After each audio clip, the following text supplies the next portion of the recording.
EPFO EPFO 3.0 EPFO 3.0 అమలులోకి అయితే రావడం అయితే జరిగిందనమాట. ఉద్యోగుల భవిష్య నిధి సంస్థ ఈపీఎఫ్ఓలో డిజిటల్గా కీలక మార్పులు జరగనున్నాయని కేంద్ర కార్మిక శాఖ మంత్రి మన్సుఖ్ మాండవీయ తెలిపారు.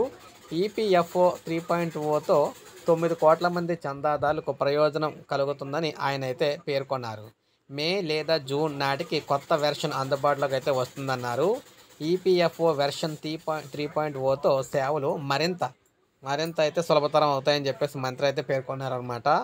ఆటో క్లెయిమ్ సెటిల్మెంట్లు కావచ్చు, డిజిటల్ కరెక్షన్లు కావచ్చు, ఏటీఎం ద్వారా విత్డ్రా వంటి సదుపాయాలు, నగదు విత్డ్రా వంటి సదుపాయాలు అందుబాటులోకి అయితే రానున్నాయని తెలిపారు.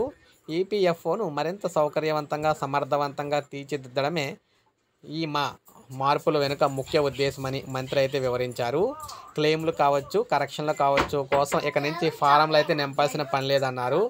ఆఫీసులు చుట్టూ కూడా తిరగాల్సిన వంటి ఇబ్బందులు కూడా ఉండవని, కొత్త వెర్షన్లో ఉండవని కూడా చెప్పారు. వేగంగా సెటిల్మెంట్ల వల్ల డబ్బులు వారి బ్యాంక్ అకౌంట్లో త్వరగా జమ అవుతాయి అన్నారన్నమాట. ప్రస్తుతం 27 కోట్ల రూపాయల నగదు నిల్వలను ఈపీఎఫ్ఓ కలిగి ఉందని, ఈ మొత్తానికి ప్రభుత్వం హామీతో పాటు 8.20% వడ్డీని అందిస్తుందని చెప్పారు. సెంట్రల్ పెన్షన్ పేమెంట్ సిస్టమ్ వల్ల ఇప్పటికే దేశంలో ఏ బ్యాంకు నుంచి అయినా పెన్షన్ పొందే వెసులుబాటు కల్పించామని, దీనివల్ల 78 లక్షల మందికి ప్రయోజనం కలుగుతుందని మన్సుఖ్ మాండవీయ చెప్పారు.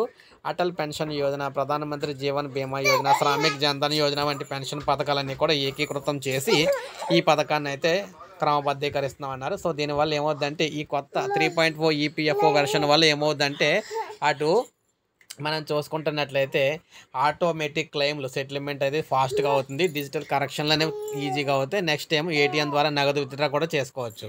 సో జూన్ నుంచి అయితే మనకు అమలు అయితే అవుతుంది. ఇది మనకి ప్రజెంట్ ఈ విధంగా ఈ కార్మిక ఉద్యోగులకు అందరికీ శుభవార్త అయితే చెప్పిందన్నమాట కేంద్రం. ఒక లైక్ చేయండి, సబ్స్క్రైబ్ చేసుకోండి, మన ఛానల్ సబ్స్క్రైబ్ చేసుకొని ఫాలో